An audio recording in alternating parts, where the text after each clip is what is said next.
Hello guys, welcome back to my channel future study. Guys, इस वीडियो में हम बात करने जा रहे हैं कि जो आपके फोर्थ सेमेस्टर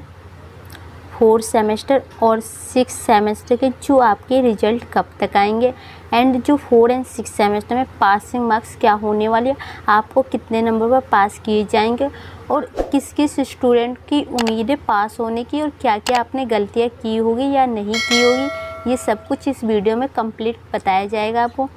तो सबसे पहले तो जो आपके रिजल्ट का काफ़ी ज़्यादा स्टूडेंट ऐसे हैं जो 6 सेमेस्टर का पेपर ख़त्म हो चुका है, तो बार बार एक क्वेश्चन कह रहे हैं कि मैम हमारे रिजल्ट कब तक आएंगे। अभी 4 सेमेस्टर के पेपर चल रहे हैं, ठीक है। तो जो 6 सेमेस्टर 4 सेमेस्टर का रिजल्ट है, आपको पता ही है कि जो आपके पेपर है मई और जून में हो रहे हैं, ठीक है। और तो आपको रिजल्ट में कम से कम 5 से 6 महीने का टाइम लगने वाला है। हम ऐसा इसलिए कह रहे हैं क्योंकि आप जान सकते हैं जो आपके पेपर नवंबर में और दिसंबर में हुए थे 3rd सेमेस्टर और 5th सेमेस्टर के, और बीए प्रोग्राम का रिज़ल्ट अभी तक दोनों में के नहीं आए। 3rd सेमेस्टर का भी और 5th सेमेस्टर का भी रिज़ल्ट नहीं आएगा, इस आपको पता भी होना चाहिए। और बाकी कोर्स के आ चुके हैं, तो आपको पता होना चाहिए कि अभी नवंबर दिसंबर में पेपर हुए थे, तो अभी मई जून चल रहा है, कम से कम 5 से 6 महीने हो चुके हैं आपके, रिज़ल्ट नहीं आया। हो सकता है कि जल्दी रिज़ल्ट आ जाए जुलाई तक आपके ये।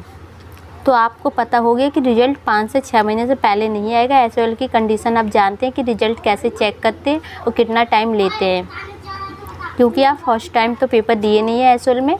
आपको इससे पहले भी ऑनलाइन ओपन बुक एग्ज़ाम हुए थे, तो रिज़ल्ट का पता ही होगा। तो ऑफलाइन में तो और ज़्यादा टाइम लगता है थोड़ा, ठीक है।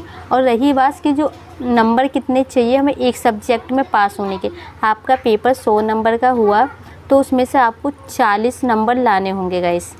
अगर आपका पेपर 75 का हुआ है तो उसमें से आपको 30 नंबर चाहिए। हम ऐसा इसलिए कह रहे हैं क्योंकि जो आपके 100 में से 40% आपको नंबर चाहिए होते हैं पासिंग मार्क्स, ठीक है। तो ये चीज़ आप देख लीजिएगा। अगर आपको 75 का पेपर दिया है तो उसमें से पास होने के लिए कम से कम 30 नंबर आपका आने चाहिए एक सब्जेक्ट में। अगर एक सब्जेक्ट में 30 से कम नंबर आते हैं तो आपके जो ईआर का ऑप्शन आपके पेपर में दिख जाएगा।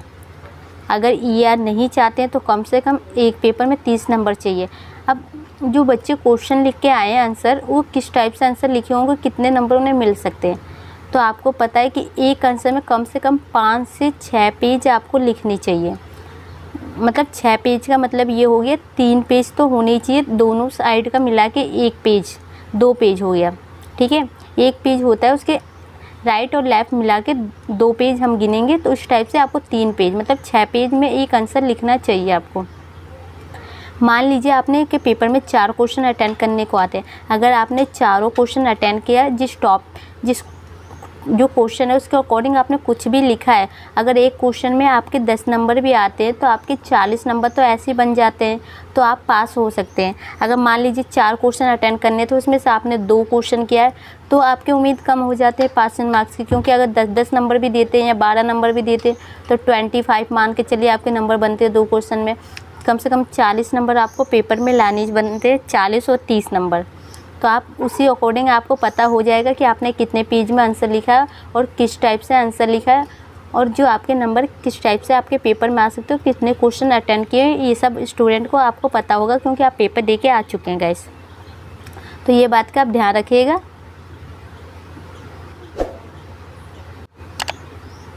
और जो एसओएल की पेपर की जो चेक होता है उसमें सबसे पहले तो आपको जो ऊपर का पेज होता है उसमें से देखा जाता है, ऊपर की 2-3-4 लाइन जो इम्पोर्टेंट रहती है।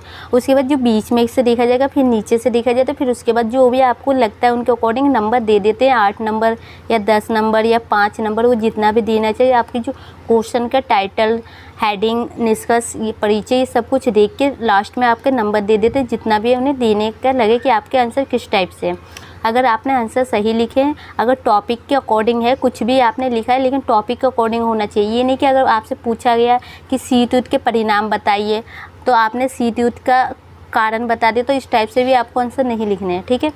तो आपको पता होगा आपने किस टाइप से पेपर दे के आए और किस टाइप से आपके पेज भरे हैं और कैसे आंसर लिखे हैं, उसी अकॉर्डिंग आप अपने नंबर का भी अंदाज़ा लगा सकते हैं गाइस। वीडियो अच्छी लगे तो लाइक से ज़रूर कीजिए। और 75 में से 30 नंबर और जो आपके 100 में से 40 नंबर पासिंग मार्क्स है और रिजल्ट आपके नवंबर दिसंबर में आने के चांस है। Thank you.